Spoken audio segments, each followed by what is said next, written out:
बहुत अफसोस होता है जब हमारे अब्बा और हमारे चचा जब दुनिया छोड़ करके जाते हैं, इसलिए कि जो पुरानी चीज होती है बहुत मजबूत होती है और नई चीजों पे लोगों का उतना एतमाद नहीं होता है जितनी पुरानी चीजों पे एतमाद होता है।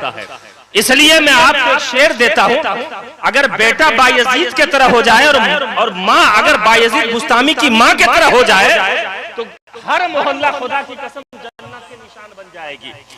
आपने सुना होगा कि हजरत बायजीद बुस्तामी की माँ ने रात की तारीकी में जबकि बुखार से परेशान है, माँ ने आवाज दिया था बेटे को, बेटा पानी चाहिए। आज अगर हमारी माँ अगर आवाज देती है बेटे को तो बेटा मोबाइल के चक्कर में माँ को पानी नहीं देता है, बल्कि वो मोबाइल के चक्कर में पूरी पूरी रात गुजार देता है। नौशाद भाई देखेंगे, आपने जबरदस्ती मुझे पकड़ करके खड़ा किया है कि आपको 5 मिनट बोलना ही है, अगर नहीं बोले तो समझ जाइए। तो मैं हुजूर सैयद अहमद रजा साहब क़िबला की दुआएं लेते हुए 2 मिनट बढ़ा करके बोल रहा हूँ कि हजरत बायजीद बुस्तामी की माँ ने हजरत बायजीद बुस्तामी से कहा था बेटा पानी चाहिए। कब कहा था? हजरत बायजीद बुस्तामी की माँ ने कहा बेटा कड़ी सर्दी में, जबकि लोग कम्बल के अंदर घुसे हुए हैं, वो बाहर नहीं निकल सकते, इतनी सख्त ठंडी थी, उसके बावजूद आप घर से बाहर निकले।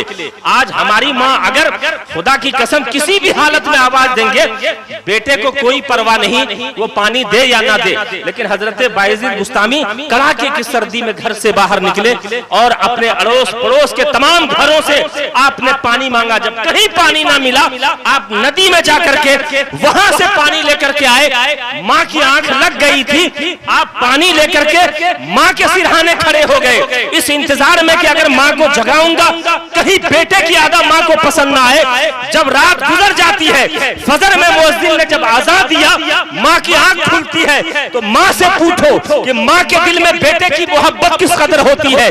बाप के सीने में कभी आप हाथ रख करके पता करो कि एक बाप बेटे के लिए क्या कर सकता है। माँ की आंख खुलती है, बेटे पे निगाह पड़ती है, माँ फरमाती है बेटा तुझे पानी रख करके सो जाना चाहिए था, मैंने पानी तुझसे 8 बजे रात में मांगा था, तुम उस वक्त से पानी लेकर के खड़े हो। तो हजरत बायजीद बुस्तामी फरमाते हैं कि उस वक्त मेरी माँ ने जो दुआएं की थी, खुदा की कसम जो चीज मुझे सजदे ना दे सके, जो चीज मुझे रुकू ना दे सके, वो चीज मेरी माँ के दुआओं से हासिल हो गई। यह हजरत बायजीद बुस्तामी की माँ ने कहा था। और एक वफादार बेटे ने अपने माँ के इसाल के लिए प्रोग्राम रचाया और सजाया है। इसलिए आप हजरात पूरी मोहब्बत के साथ सैयद साहब का खिताब सुनेंगे, इंशाअल्लाह आपको उठक बैठक आप नहीं करेंगे और मैं आपको पकड़ के रख भी नहीं सकता। इसलिए शायर ने कहा था कोई गुल बाकी रहेगा, नए चमन रह जाएगा, पर रसूलुल्लाह का दीने हसन रह जाएगा। हम सफीरो बाग में है, कोई गुल का चहचहा, बुलबुलें उड़ जाएंगी, सूना चमन रह जाएगा। अतलसो कम ख्वाब की पोशाक पे नाजाना हो, इस तने बेजान पे खाकी कफन रह जाएगा। और एक बात आपको बताता हूं, मैंने जो हदीस पढ़ी थी इसका तर्जमा सुन लें, उसके बाद मैं अपनी जगह ले लूंगा। सरकार फरमाते हैं मम माता अला हुब्बी आली मोहम्मद माता शहीदा।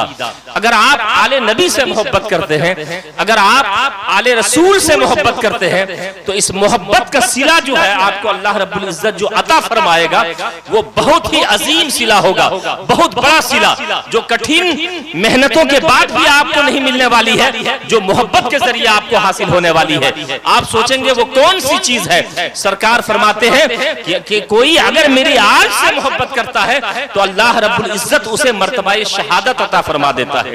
पूरा मजमा हाथ उठाकर बोले या रसूल अल्लाह। अगर कोई आले रसूल से मोहब्बत करे, सिर्फ आप मोहब्बत करें, किन से?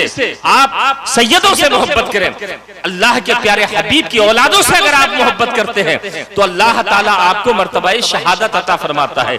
वरना हर कोई ऐसा मोमिन नहीं है जिसके दिल में ये इरादा नहीं है कि हम दुनिया से जाएं तो अल्लाह ताला हमें शहादत का मर्तबा अता करे।